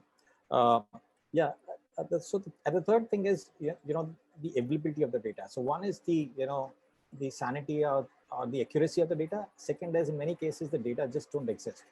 Now, if you basically are not able to, capture events, so, if there is an app interaction and there's a purchase, and I can't basically segment that purchase to a category and what price point, what SKUs got, it's absolutely, impossible for a machine learning to basically read what the consumers have done and basically predict. So those are, fundamentally the roadblocks. I think from an opportunity point of view, there are immense. I think, every space, in the spectrum of marketing, there is an opportunity for AI. We could probably tell you a couple of, very interesting use cases. So, what we have done is we have used AI in very basic things. And I'm basically trying to tell you that, how rudimentary can AI be and what kind of impact can it bring. So, everybody does email marketing now. Most enterprise does email marketing. But typically what happens is, you would have your own set of time based on, your historical performance. You would believe that one particular day is good, one particular time is good. And that's how you basically do it. And email today, even today, is sort of a broadcast. But what AI could do here is build that same broadcast to a person cast, which means if you have 100,000 users, you don't need to send 100,000 users, on Tuesday morning 8, because you believe that, Tuesday is a good day, you had the maximum open rates on that particular day, and so everybody has to get that email. I think the power is that, AI could actually look at individual behaviors and then can actually, segment. So, it can sort of create person cast. So that's the power of AI. It could basically see what is the optimal time to basically send you the messaging. Okay. So send time optimization is very, very basic, but it's very, very powerful. Okay.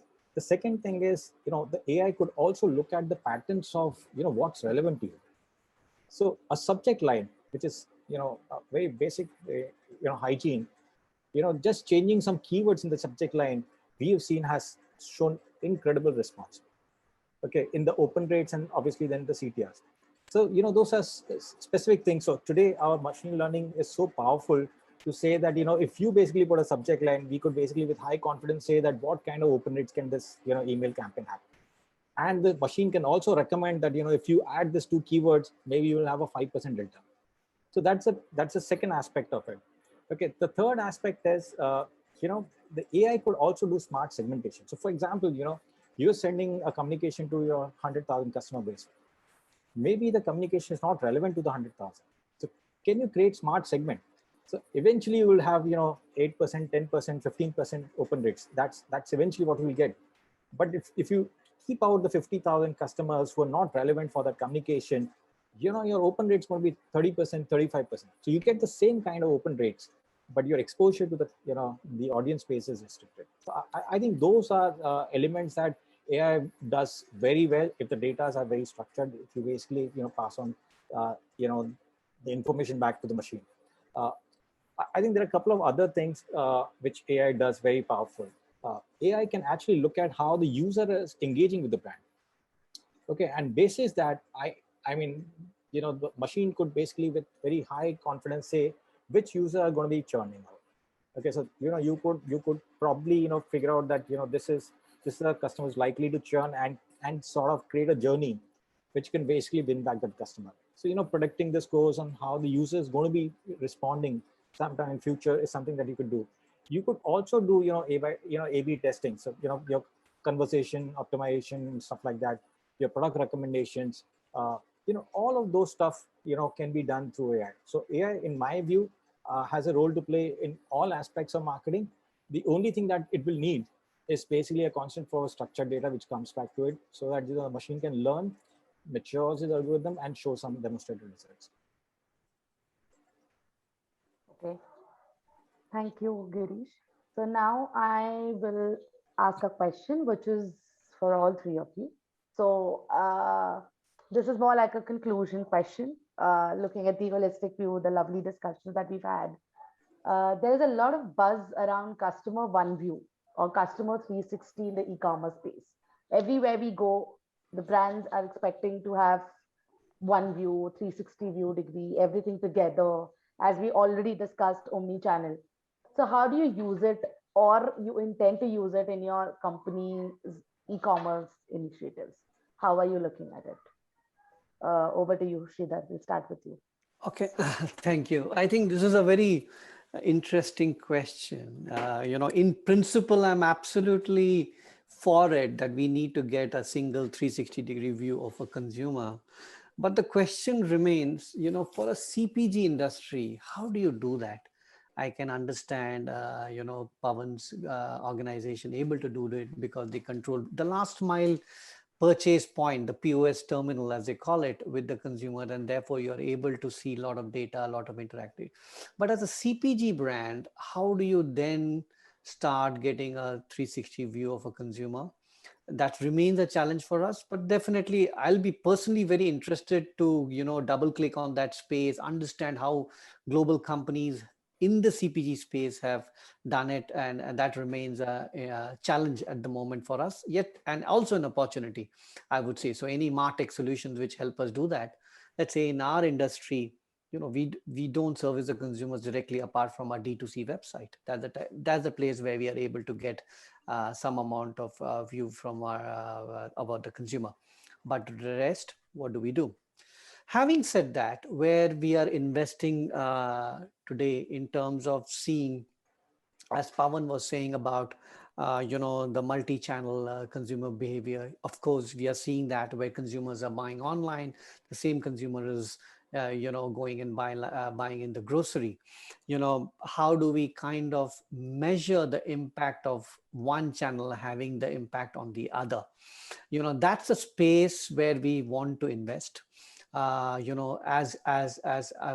we build iconic brands across the globe, our thrust is to find the real balance between brand building and brand activation, which is called performance marketing. And there has to be a really good balance between the two.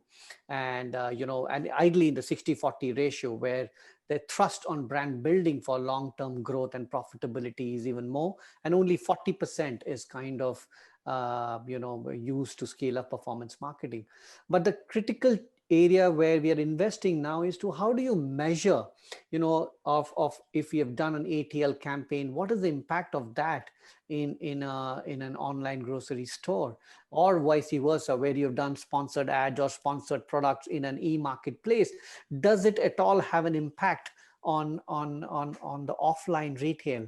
That's an area where we are kind of thinking through, looking at different modeling exercises to figure out if at all there is a correlation. I'm sure there is a correlation.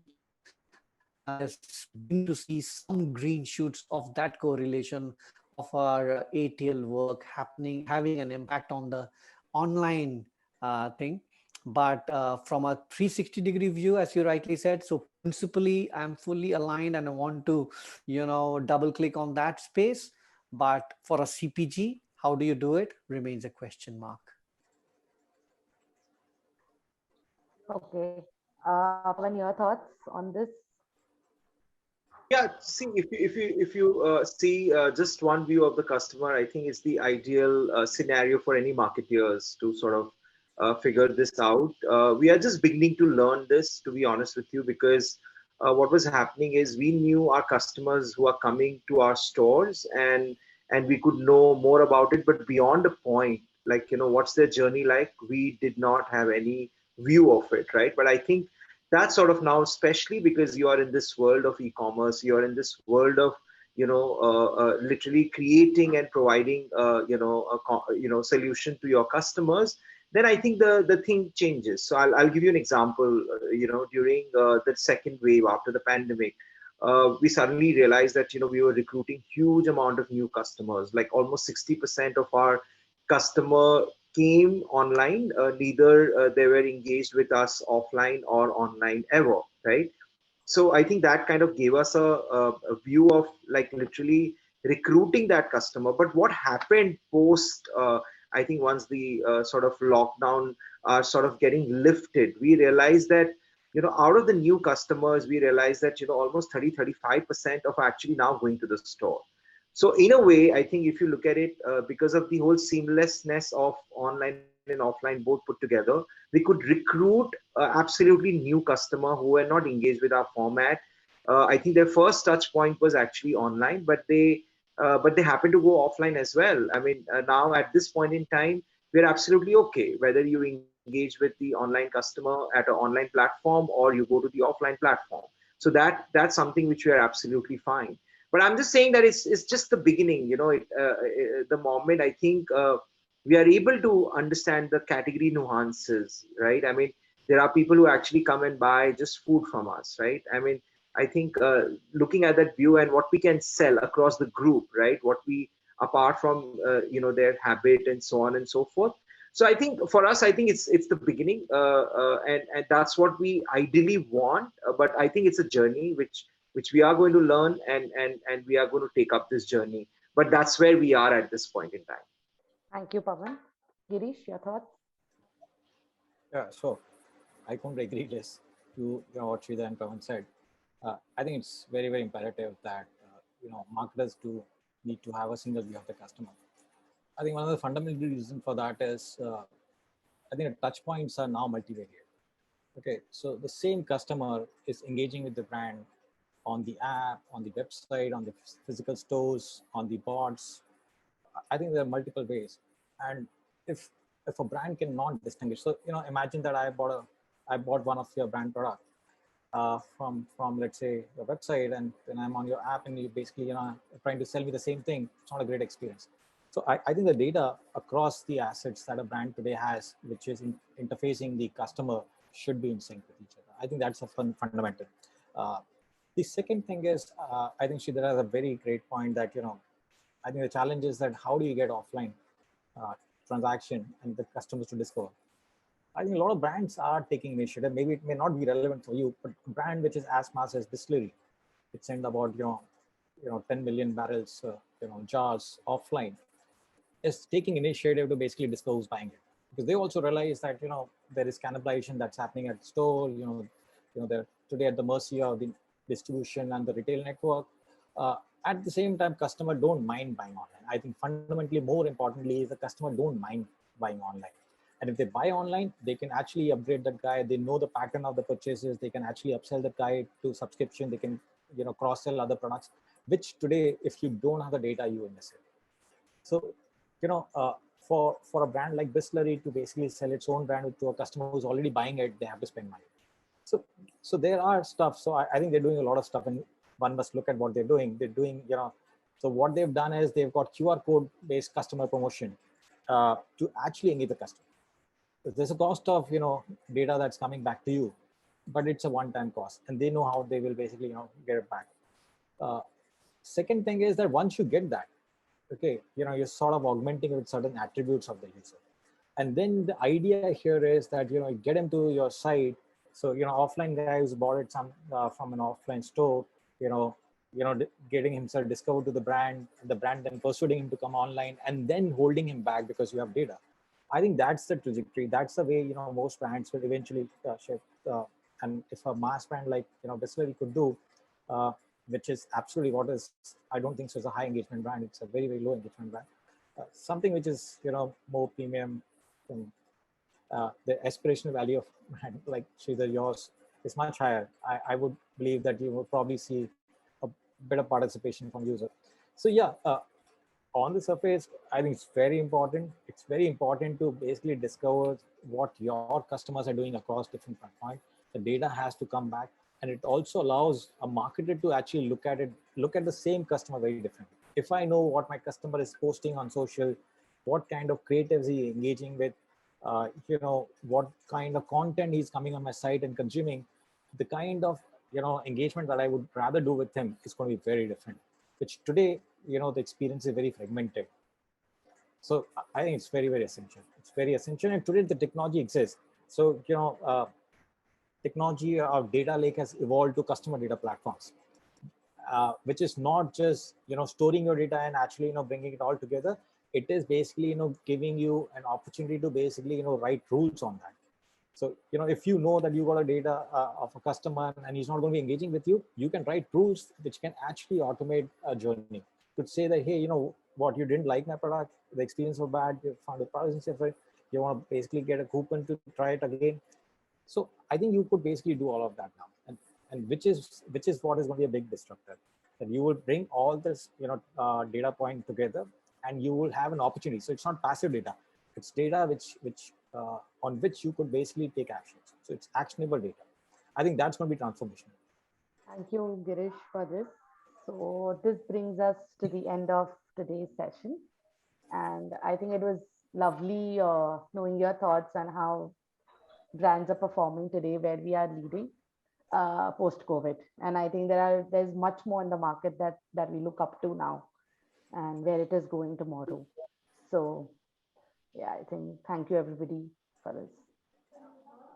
Thank you so much. Throughout the session, I could not stop taking notes. Thank you so much for those wonderful experiences that you have all shared. And there's always something for each of us to take away and learn from. Some of the best things that stood out for me were the person cast and the hyper-personalization, going online to offline. And my favorite idea was going D2C, that is direct from distillery. Thank you so much, Sridhar, Pawan, Girish, and Kritika. Thank you so much. Lovely talking to you guys. And with that, we come to the end of this incredible session, digital acceleration that takes brands closer to the consumer, turning consumers of your advertising and content into customers of your products, building seamless journeys that take them from browsing and researching to buying and becoming advocates of your brand. Stay tuned with AdTech and more such incredible conversations in the coming weeks.